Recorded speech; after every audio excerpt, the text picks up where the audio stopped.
great prophet, teacher, and leader. The date of this modern miracle was August 17, 1887. Garvey was a man who, in retrospect, was far ahead of his time. This is clearly proven by the fact that his ideologies have resurfaced today and could be considered a major factor in the liberation of African peoples the world over. He sought to revive the spirit of black people from despair to hope, from lethargy to positive action, from fear to courage, from inertia to assertiveness, from anti-discrimination dodges to manly confrontation. He gave them goals possible to man, the highest creation of God, because he believed with all his heart in the innate abilities of the African race. On August 1st, 1914, Garvey launched the Universal Negro Improvement Association and African Communities League in Jamaica, an organization to advocate the unity and blending of all Negroes into one strong, healthy race. After the First World War, there was a resurgence of the Ku Klux Klan influence in the United States. Another decade of racial hatred and open lawlessness had set in which Negroes were again prominent among the victims. African people were by this time more than ready for a Moses, and only a black man could express the depth of their feelings. Marcus Garvey settled that question for thousands by forming the U.S. branch of the UNIA and ACL in June 1917. On June 10, 1940, at the age of 53, Marcus Mosiah Garvey died in London of a severe stroke without having set foot in Africa. But his impact there was tremendous. He left a rich legacy of history for us to study and utilize in our continued quest for independence and liberation as a people. The black race is one of the branches of the human race. As a section of humanity, he occupies a position in the world at the present time most unfavorable and most uncomfortable. The black people are subjects of ostracism. It is sad that our humanity has shown us no more love, no greater sympathy than we are experiencing. Wheresoever you go throughout the world, the black man is discarded, is ostracized, is relegated to the lowest in things, social, political, and economical. This therefore suggests a problem and one that must be solved. We in this section of the world are not entirely free from this unkind, unsympathetic, and uncharitable behavior of the groups or races around us. But since man has been placed on his own responsibility, whether he be black, white, or yellow, he must act on his own account. We will not unduly whine or complain, but reason among ourselves and see what can be done to remedy this state of affairs. Life is a conflict. You have to fight your way through it, whether you will it or not. Those of us who are able to fight most stubbornly live, accomplish most, and to them go the laurels, the palms, and triumph of our civilization and world. We unfortunately have not been trained nor educated to the truths of life, paradoxically so. He has shown us no more love, no greater sympathy than we are experiencing. Wheresoever you go throughout the world, the black man is discarded, is ostracized, is relegated to the lowest in things, social, political, and economical. This therefore suggests a problem and one that must be solved. We in this section of the world are not entirely free from this unkind, unsympathetic, and uncharitable behavior of the groups or races around us. But since man has been placed on his own responsibility, whether he be black, white, or yellow, he must act on his own account. We will not unduly whine or complain, but reason among ourselves and see what can be done to remedy this state of affairs. Life is a conflict. You have to fight your way through it, whether you will it or not. Those of us who are able to fight most stubbornly live, accomplish most, and to them go the laurels, the palms, and triumph of our civilization and world. We unfortunately have not been trained nor educated to the truths of life, paradoxically so. May I say something to you to give you a true knowledge of yourself and life, so that the same glory and success attained by other men who understand themselves may be yours. Man in the full knowledge of himself is a superb and supreme creature of creation. When man becomes possessor of the knowledge of himself, he becomes master of his environment, the captain of his own ship, the director of his own destiny, the accomplisher of his own ends. Man should understand himself because man is full of knowledge, and this knowledge is a gift of nature. When Mother Nature created man, she deprived him of nothing. He was given the faculty of understanding all things around him. This faculty for understanding has not been taken away from him. None of his senses have been taken away from him. So there is no excuse for the black man in lacking the knowledge that man is used to beautify the world and produce all that he needs for his happiness and civilization.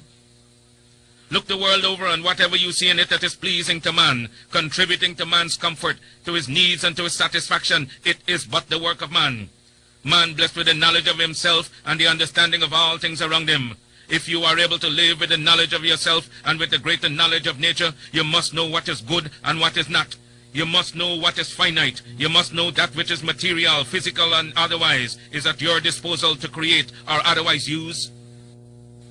If we leave America and go over to the east to Japan, they will be telling their fellow citizens of Japan of the wonderful accomplishments of the Japanese people, proving that man is moving onward as time moves on. But you have hated yourselves as you have done in previous years. You have shown malice, prejudice, and hate to each other. And the result is that while other races have made progress, while India has made progress towards nationalism, while Ireland has made progress towards republicanism, while the whole world has made progress in man's accomplishments, you still stand fighting yourselves, dishonoring yourselves, showing no disposition toward that higher life so that you will be abundantly blessed. So reflect and think that you were created for some purpose other than exhibiting malice toward your neighbor or fellow men of your own race. What a pity it is that we cannot stand united without a written law. There is no written law compelling other races to stand together. They are brought together by the gentle touch of nature. The unwritten law of nature causes them to stand together on all occasions. So wheresoever you find them in the field, that one gentle touch of nature causes them to stand together, if need be, die together. But with the black man, you can preach to him from the pulpits. You lecture from the platforms, from the byways and the hedges. The spirit of cooperation, but he will not cooperate. You talk to him gently, you try talking harshly to him, he still will not cooperate. The result is that he falls prey to those who understand themselves and walk through the world making you their serfs and slaves. You must acquire an understanding of yourselves. Look around you. See the smiling pictures of nature, the beautiful hedges, the wonderful mountains, the wonderful vegetation all around. But because of your disposition to each other, you live in suffering, in want, in penury, and in debt. You lack the gentle touch of nature, love for each other. You hate yourselves. Black men, and what is wrong with you? Why have you no affection for yourselves? Could I hope to see you living among yourselves as the people I've spoken of? Living in charity, love, and in sympathy with each other? It can be done. I wonder if you will adapt that course. Isn't it easier to enjoy prosperity than to live in ignorance and darkness? Why select the worst out of nature? Nature never gave pain, suffering, and death to the world. It was man himself who selected death, pain, and sorrow. I wonder if I cannot inspire you to select between good and evil. Let me impress upon you once again that whatsoever your hardships may be, whatsoever your difficulties in life, they are your own selection. And so if you encourage them, if you husband them and take them to your bosom, they will abide with you. Nature will not take them away from you as Mother Nature did not give them to you. She is not responsible for your sorrows. Mother Nature represents all that is beautiful. She gave you the highest personality in the realm divine. Your sorrows are your own. If you want joy, if you want sunshine, it is before you abundantly in nature. I made a selection of sunshine, the beautiful sunshine. I made a selection to laugh with the moon, to laugh with the stars, and sing with the birds of the forest and of the wilderness, to join in the rhythmic music of the winds that sing from east to west and from north to south.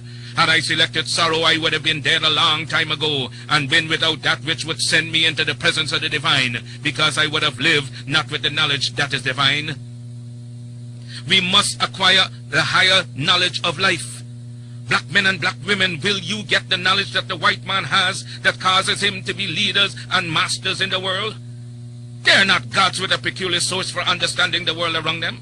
They have only given expression to the knowledge of their humanity and been able to use and conquer all to their satisfaction and glory.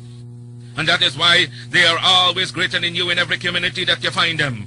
Isn't it strange that wheresoever the white man is found, he takes precedence over you? Why is that so?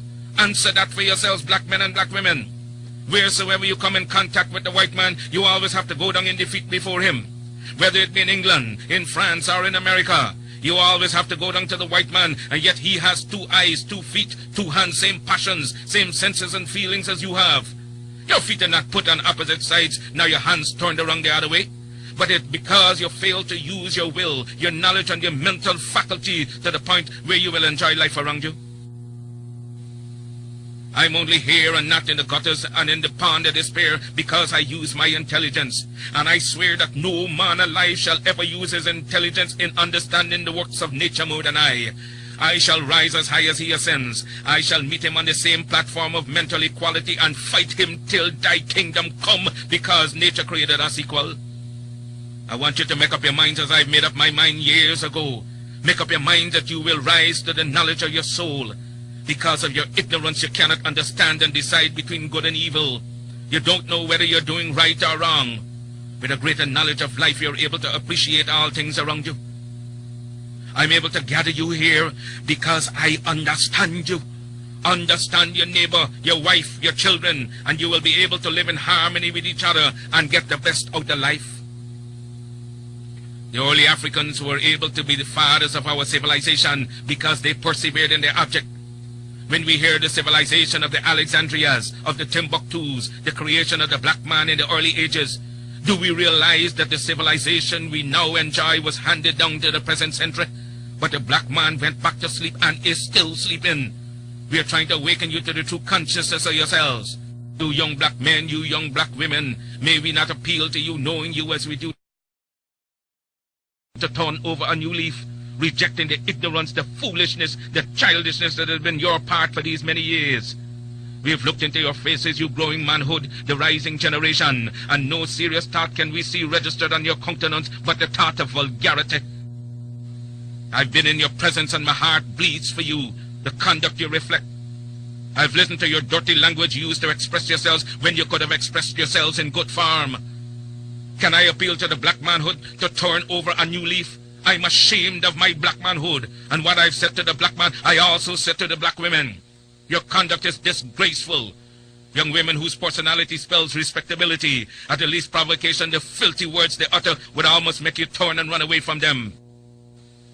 A race that cannot conduct itself any better than that is bound to go down in defeat, is bound to go down in death, in hell, and in degradation. Your conduct is going to destroy you. You're driving your best friends away from you. Men will not respect you because you do not respect yourself. As I come in contact with my race from both a financial and social point of view, I realize how weak we are in the essentials that make for success. You are your worst enemy. The black man goes into business and tries to do the right thing, but what do we find? He gets no support from his fellow man. They lie on him, they rob him, and the next thing you hear, he's out of business, pulled down by you, his brothers. Have no faith and are dishonest to each other. There is no love for the man in black. See how we are struggling as strangers in a foreign clime, struggling in America, in Europe, in Asia, and in Africa, where men look upon us, not with love. The government of the United States, along with the Federal Bureau of Investigation's director, J. Edgar Hoover, accused Marcus Garvey of using the U.S. mail put on trial. After 11 hours of deliberation, the jury was called in by the eminent Jewish jurist Judge Mack and given a second set of instructions without their request. The gist of it was that if they had come back with a not guilty or hung jury, to remember the expense in which the government would be put, the public would have lost time, the court, the jury, and the witnesses would have to go through the entire exercise again. They went back into the jury room and 30 minutes later came back with a verdict. Justice is greater than the law. If justice was not included in the law, then the law would be of no use to us as human beings. What I was concerned with was the truth. I asked no mercy. I asked no sympathy. I asked for justice based on the evidence given in the courtroom. I later found out that the judge wanted to speed things up because he had an appointment with the International Zionist Convention in Chicago. It was also due to the fact that I had acquired my first set of papers for naturalization. In my closing statement, I told those 12 men that they were to judge a man by the testimony, by what had been brought into the case, by their judgment of what is wrong and what is right. You may condemn the body, but not the soul. It was not in their power to condemn the body. God condemns the soul. Judge me, and God will judge you for judging Marcus Garvey. The trial took 5.5 weeks, and every day I had a fight with the district attorney. As we went along, I realized it was impossible for me to escape the traps that were being laid out by the press, rival organizations, personal enemies, foreign governments who were interested in me being convicted. No one, not even the absent attorney, could have fought for me as I fought for myself, because he would have been risking the friendship and goodwill of the powerful influences that were aligned against me. There were several witnesses brought in by the government, who probably because of a bribe would say anything the prosecutors told them to. For instance, Edgar Gray, a man with a superabundance of intelligence, could not say where he was really from. He claimed he was born in Sierra Leone, West Africa. That man was a coconut born in Antigua. Superabundance of intelligence. Could not say where he was really from. He claimed he was born in Sierra Leone, West Africa. That man was a coconut born in Antigua. Gray disappeared from the UNIA with funds of the organization which he handled in my absence and for whom a warrant was out for his arrest. There was also Leo Healy. I regarded him as a friend. The very morning when he came in to testify, I met him outside, shook his hand, not knowing that he was there to testify against me. And he said I was a good man, then I was bad because I did not pay him the bills of the Black Star Line. Garvey was not the Black Star Line. We were not asking his opinion of the Star Line. We were asking his opinion of Marcus Garvey. He said understand that he believed that I was a member of the Ku Klux Klan. Now he knows there ain't no black man a member of the KKK. Well, when we placed Mrs. Lawson on the witness stand, well, she wore dark glasses, obviously to obscure the movements of her eyes and her line of stare as she tried to communicate with the prosecutor. During cross-examination, we asked her to show her subpoena. She fumbled around and looked at the district attorney, lowering her head, waiting for his approval. She said she bought stock in 1917, even though the Black Star Line never sold stock in 1917. It was not in existence then. She claimed to be sick, as were two other witnesses who were able to make a quick $30 in the 5 minutes they spent on the stand. Prosecutor wanted to appeal to the sympathy of that jury. A young man named Cargill admitted on the stand to the dismay and disgust of the prosecutor that he was told what to say concerning the circulars and letters supposedly brought in as evidence in the case. Folks try to misrepresent me and say that I do not like white people. Some of my best friends are white.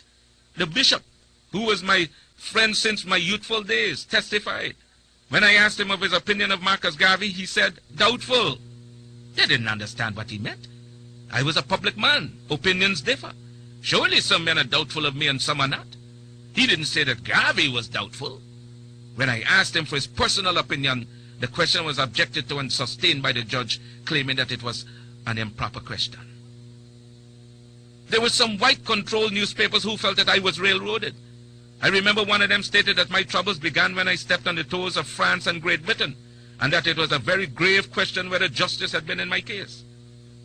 After I was found guilty, they released me on $25,000 bail pending the hearing of the appeal.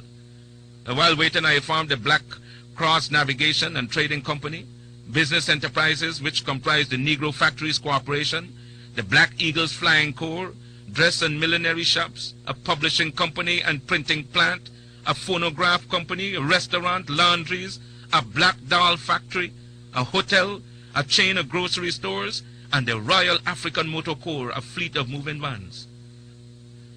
I was in Detroit when the mandate was handed down. Having received a telegram to return immediately, I got on the first train leaving for New York. When I arrived, I was brutally seized by heavily armed men and pulled from a Pullman car at the 125th Street station and taken to the Tombs prison. Oh, that there are certain people who do not like me because I am black. They do not like me because I was not born in the United States. Some Irish slave master gave my great-great-grandfather his name. Garvey is not an African name. It's Irish. Garcia is not African, nor is Thompson or Johnston. They were inherited from our slave masters, English, French, Irish, or Scotch. If I was born in Jamaica, it was no fault of mine. It was because the slave ship which took me to Jamaica did not go to American ports, and that is how some Negroes in America were not born in the West Indies. Mr. Garvey, why would you want to stand up to a great republic like America? We're not fighting America. We're not fighting this great government. Then what are you doing? We're fighting hypocrisy and lies, and this we're going to fight until the bitter end. Are you fearful of being deported? There's no federal law whereby I could be processed against on the grounds of being an undesirable from the point of view of deportation. Yes, there is. Under Section 19 of the Act to regulate the immigration of aliens to and their residence in the U.S. I arrived in this country on March 23, 1916. Today is June 18, 1923. That law still has not been enacted. From the NAACP says, and I quote, Garvey must go. Which is why J. Edgar Hoover has trumped up these charges against me. Do you think it was a good idea to fire your attorney? Yes. Do you think that representing yourself could backfire on you? No, I do not. Why not? The Constitution allows every man the privilege to defend themselves, to prove his innocence before an American court of justice, and so I decided to do so irrespective of being a lawyer. District Attorney Mattock asked the jury, quote, "Gentlemen, will you let the tiger loose?" What's your reaction?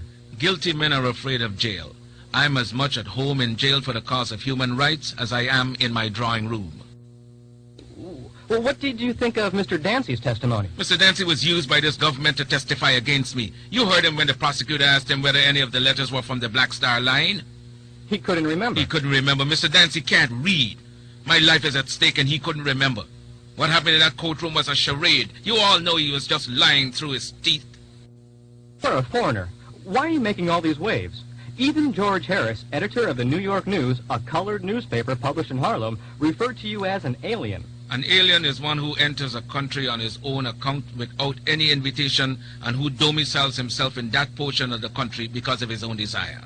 Isn't that exactly what you do? Fathers, but against my will, by stubborn protest, somebody seized me and brought me here from my silent repose in Africa 300 years ago. When they get rid of you, then what? This is only the first Marcus Garvey. There will be other cubs in the fold. You met with Edward Young Clark, the acting imperial wizard of the Ku Klux Klan? Yes. What was that meeting like? It was rather cordial. He made it clear that they are interpreting the true spirit of every true American. What is the attitude of the Klan towards a Negro who desires to be, say, President of the United States? That he shall never be as long as there is one white man living in this country. But isn't America a white man's country? Yes, it is a white man's country because he conquered the Indian, exterminated him, and took possession of his property. I'd say the KKK is the invisible government of the United States. What do you mean? The Klan represents the spiritual feeling and even the physical attitude of every white man in this land. Do you realize that such statements could get you lynched? We have 5 million substantial oak trees between Africa and the West Indies. We are ready for a lynching party tonight if they wanted to. Recently, there have been several rapings of black women by whites. Was that discussed? Yes, it was. He claims that they are as much against that as any self-respecting Negro should be. But I know better. In my opinion, they are structured for the purpose of offending, suppressing, and killing Negroes. I would advise every Negro and those who aspire to leadership to form an organization similar to that of the Ku Klux Klan so that they may be able to look out for their own interests and not continue to be begging white people to do for them what they ought to be doing for themselves. Thank you very much. Part of my trial is that I was indicted along with others for conspiracy to use the United States mails to defraud in promotion of the Black Star Line Steamship Company. Yet my conviction was void of conspiracy in that I alone was convicted. If I understand my conviction clearly, I was convicted for selling stock in the Black Star Line after I knew it to be insolvent. The difference between us and the trial court is that they wanted a conviction. All the others who had more to do with the actual selling of stock than I went free because they were not wanted. I received the fullest penalty that the law could impose. 5 years in the penitentiary, the maximum fine of $5,000 as provided by the law, and the entire cost of the case, a condition not generally imposed maybe once in 25 years. It was not Marcus Garvey on trial. It was not a question of money on trial. It was the principle of a race fighting for liberty on trial. And when you attack the principles of the UNIA, Garvey goes to war, and he remains on the firing line until he passes away or until Victor perches on the banner. I am going to prison because I dare to serve you, neglect my home, a loyal and dear woman, my wife, and myself. Above all, the things I prize most in the world is the honor of my name.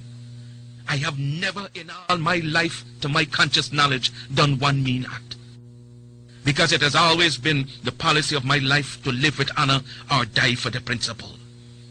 How well I have succeeded is made manifest in the sweeping consciousness that has taken hold of the race in Africa, America, the West Indies, Central and South America, Asia, and my imprisonment for so doing.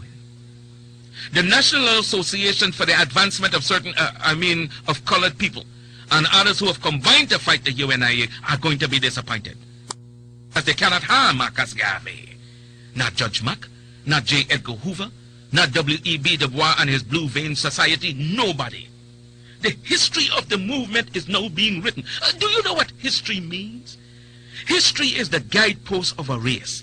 It is the inspiration for succeeding generations either to go forward or stand still, either to revenge or be revenged. I had a motive and a purpose. It was a crying voice from the grave that said, Garvey, we have suffered for 250 years for your day and time. We expect something of you at this hour. The prejudice against us as an African people is not because of color, it's because of our condition. The prejudice against us as an African people is not because of color, it's because of our condition. If we must have justice, we must be strong. If we must be strong, we must come together. If we must come together, we can only do so through the system of organization. But to fight for African redemption does not mean that you must be disloyal to any government or country wherein you were born. It is not our purpose or intention to send all black people back to Africa. No! Those of us who leave America to go settle permanently in Africa will become pioneers, pilgrim fathers of the new nation. The African race became strong in Africa, it could be strong everywhere. For 250 years, we have struggled under the burden and rigors of slavery. We were brutalized, we were maimed, we were killed, we were ravaged in every way. We are men. We have hopes, we have passions, we have feelings, we have desires just like any other race. The cries raised all over the world of Canada for the Canadians, of America for the Americans, of England for the English, of France for the French, of Germany for the Germans. Do you think it unreasonable that we, the blacks of the world, should raise a cry of Africa for the Africans? The Negro is a man. We represent the new Negro. His back is not yet against the wall. We do not want his back against the wall because that would be a peculiar and desperate position. We do not want him there. It's because of this that we are asking for a fair compromise. The Belgians have control of the Belgian Congo, which they cannot use. They have not the resources to develop nor the intelligence. The French have more territory than they can develop. There are certain parts of Africa in which you cannot live at all. So it is for you to come together and give us a United States of Africa. We are not going to be a race without a country. God never intended it, and we are not going to abuse God's confidence in us as men. We are men, human beings, capable of the same acts as any other race, possessing under fair circumstances the same intelligence as any other race. Africa's been sleeping, not dead, only sleeping. Today Africa is walking around not only on her feet, but on her brains. You can enslave, as was done for 300 years, the bodies of men. You can shackle the hands of men. You can shackle the feet of men. Bodies of men, but you cannot shackle or imprison the minds of men. Dive down, black men, and dig. Reach up, black men and women, and pull all nature's knowledge to you. Turn you around and make a conquest of everything, north and south, east and west. And then when you will have wrought will, you will have merited God's blessings. And as you bow down to the white man today, so will other races bow down to you and call you a race of masters because of the superiority of your minds and your achievements. We must canonize our own saints, create our own martyrs, and elevate the positions of fame and honor, black men and black women who have made a distinct contribution to our racial history. Sojourner Truth is worthy of a place of sainthood alongside of Joan of Arc. Christmas Attucks and George William Gordon are entitled to the halo of martyrdom with no less glory than that of the martyrs of any other race. Africa's produced countless numbers of men and women in war and peace whose luster and bravery outshone that of any other people. Then why not see good and perfection in ourselves? God made man Lord of his creation, gave him possession and ownership of the world. And you have been so darned lazy that they have allowed the other fellow to run away with the whole world, and now he's bluffing you and telling you that the world belongs to him and that you have no part in it. I don't have to apologize to anybody for being black, because God Almighty knew exactly what he was doing when he made me black. You race of cowards, you race of imbeciles, you race of good-for-nothings. If you cannot do what other men have done, what other races have done, what other nations have done, then you can we do it? We can do it. If any leadership that teaches you to depend upon another race is a leadership that will enslave you. Let me say that again.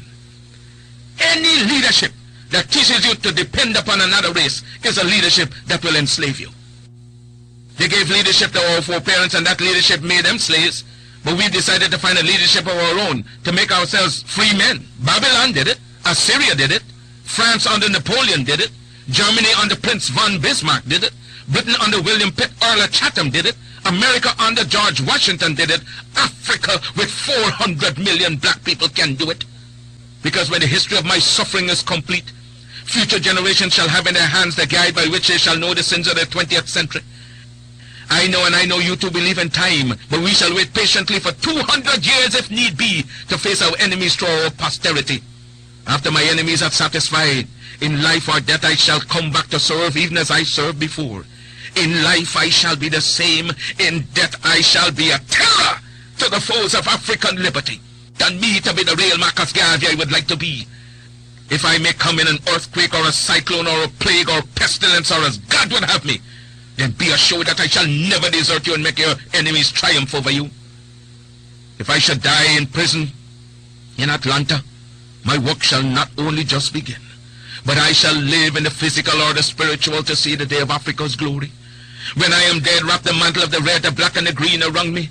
For in the new life I shall rise up with God's grace and blessings to lead the millions up the heights of triumph in the colors that you well know. Look for me in the world when there are storm. Look for me all around you. For I shall come back and bring with me countless millions of black slaves who have died in America, who have died in the West Indies, and millions who have died in Africa to aid you in the fight for liberty, freedom, and life. The world today has gone drunk and crazy with its power, and by such through injustice, fraud, and lies have crushed the unfortunate. But if I'm crushed by the system of influence and misdirected power, my cause shall rise again to plague the conscience of the corrupt. For this I'm happy to suffer and even die, but I will write the history for the millions that are coming and leave the posterity to reckon with the host for the deeds of their fathers. If others laugh at you, return the laughter to them. If they mimic you, return the compliment with equal force. They have no more right to dishonor, disrespect, and disregard your feeling in manhood than you have in dealing with them. Honor them when they honor you, disrespect and disregard them when they vilely treat you. Their arrogance is but skin deep, an assumption that has no foundation in morals or in law. And they have sprung from the same family tree of obscurity as we have. Their history is rooted as primitiveness as ours. Their ancestors ran wild and naked, lived in caves and in branches of trees like monkeys as ours. They made human sacrifices, ate the flesh of their own dead and the raw meat of wild beasts for centuries, even as they have accused us of doing. Their cannibalism was more prolonged than ours. When we were embracing the arts and sciences on the banks of the Nile, their ancestors were still drinking human blood and eating out of the skulls of their conquered dead. When our civilization had reached the noonday of progress, they were still running naked and sleeping in holes and caves with bats, rats, and other insects and animals. After we had already unfathomed the mystery of the stars and reduced the heavenly constellation to minute and regular calculus, they were still backwards men living in ignorance and in blatant darkness. The world today is indebted to us for the benefits of civilization. They stole our arts and sciences from Africa. Then why should we be ashamed of ourselves? Remember always that the Jew in his political and economic urges is always first a Jew. The white man is first a white man under all circumstances, so you can do no less than be black, buy black, and then all else will take care of itself. No one inoculate you with evil doctrines to suit their own conveniences. There is no humanity before that which starts with yourself. Charity begins at home. So first to thyself be true, and thou canst not then be false to any man. Being at present scientifically the weaker race, in your homes and everywhere possible, you must teach the higher development of science to your children, and be sure to develop a race of scientists par excellence. For in science and religion lies our only hope to withstand the evil designs of modern materialism. At the great Church of Rome, black people the world over must practice one faith, and that of confidence in themselves, with one God, one aim, one destiny. Never forget your God. Remember, we live, work, and pray for the establishing of a great and binding racial hierarchy, the founding of a racial empire whose only natural, spiritual, and political limits shall be God and Africa at home and abroad. Because we are descendants of a suffering people. We are the descendants of a people determined to suffer no longer. Many men and women as black as I am, and even more so, had believed themselves white under the West Indian Aryan Society. I was simply an impossible man to use openly the term Negro, yet everyone beneath his breath was calling the black man a nigger. I had to decide whether to please my friends and be one of the black whites of Jamaica and be reasonably prosperous, or come out openly and help improve and protect the integrity of the black millions and suffer. I decided to do the latter. There is no future for people who deny their past, My foreparents, my grandparents, my mother, my father did not suffer and die to give me an education to slight, oppress, or discourage my people. Whatsoever education I acquired out of their sacrifice of over 300 years, I shall use for the salvation of the 400 million black people of the world. And the day when I forsake my people, may God Almighty say there shall be no more light for you. I unequivocally rejected the racist assumption of much white American Christianity, namely that God had created the black man inferior, that he had intended Negroes to be a servant class, hewers of wood and drawers of water. I predicated my view of man in the doctrine of Imago Dei. All men, regardless of color, were created in the image of God. From this premise followed the equality of all men and the brotherhood of all men. The biblical injunction of Acts 17:26 reminds us that he created of one blood all nations of men to dwell on the face of the earth. I was most interested in brotherhood within his own race, because if Negroes are created in God's image and Negroes are black, then God must in some sense be black. If the white man has the idea of a white God, let him worship his God as he desires. We have found a new ideal. Because whilst our God has no color, and yet it is human to see everything through one's own spectacles, and since the white people have seen their God through their white spectacles, we have only now started to see our God through our own spectacles. We believe in the God of Ethiopia, the everlasting God, and we shall worship him through the spectacles of Ethiopia. Do you know what it is to be a man? To be a man is to bear resemblance of the Creator, the image of the Creator. If you are conscious of the fact that you are created in the image of the Creator, then you are a man. Man is a religious being. That is to say, you must have some kind of belief. Call it superstition or not. Some of us make our God the God of fire. Some of us make our God a God of water. Some of us make our God a God of elements. And others of us accept the Christian belief. Religion is something we cannot eliminate from his system or destroy in him. Therefore, it is folly for any man to go about attacking another man's religion, because to him it is fundamental. Be a Mohammedan, that is your religion. We are entitled to our own religious beliefs. Some of us are Catholics, some of us are Baptists, some of us are Presbyterians, and we deem it a right to adhere to our own particular belief.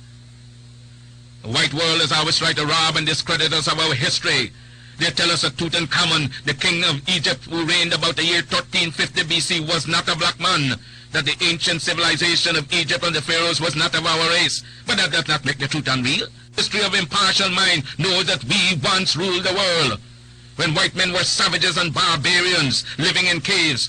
Thousands of our professionals at that time taught in the universities of Alexandria, then the seat of learning. Ethiopia shall stretch forth our hands unto God, and princes shall come out of Egypt. No black man shall be truly respected until the race as a whole has emancipated itself through self-achievement and progress from universal prejudice. He has to build his own government, industry, art, science, literature, and culture before the world will stop to consider him. Until then, we are but wards of a superior race and civilization and the outcasts of a standard social system. Back in the days of slavery, race mixture and miscegenation had occurred because the African woman had no protection from the slave master. So there is no need today for black people to themselves freely continue a practice that smacks so much of slavery.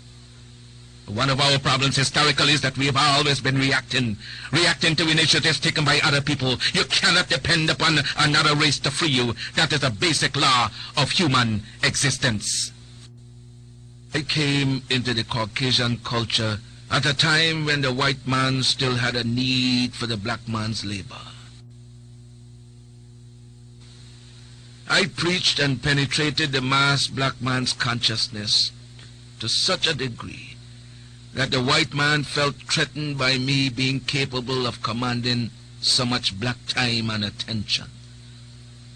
Whites find it hard to sit idly by and let this black man take their slave labor away, especially back to Africa.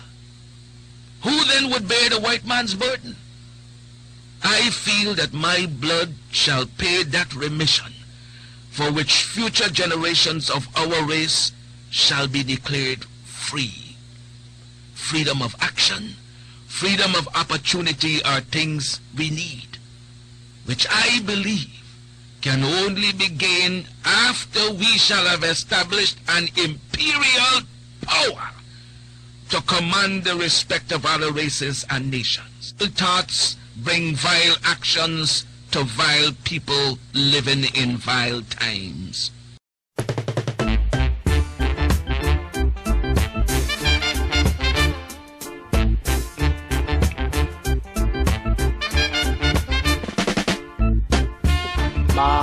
Garvey words come to pass. Marcus Garvey words come to pass. Can't get no food to eat. Can't get no money to spend. Oh, can't get no food to eat. Can't get no money to spend.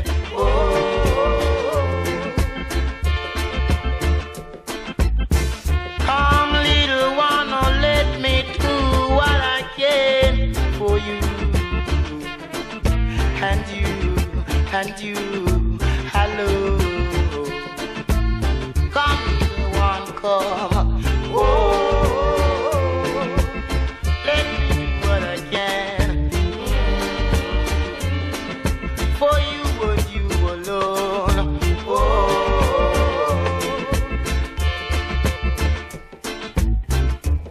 you know the right hand do it now. Shall be spanked with many stripes, weeping and wailing and mourning. You got yourself to blame. I tell you, the right, the right, the right, the right, the right, the right, the right, the right, the right, the right, the right. I beg you, oh, tell you to do right. Beg you to do right. Whoa.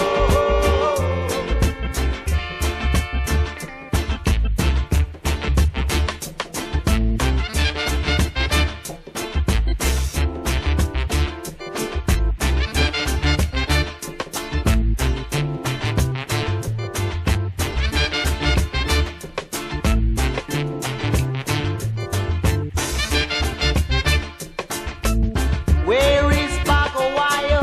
He's nowhere around. He can't be found. First betrayer who gave away Marcus Garvey, son of Satan. First prophets, catch them Garvey. Oh, hold them Marcus, hold them. Prophecy a fulfilled. Oh, catch them, Garvey, catch them.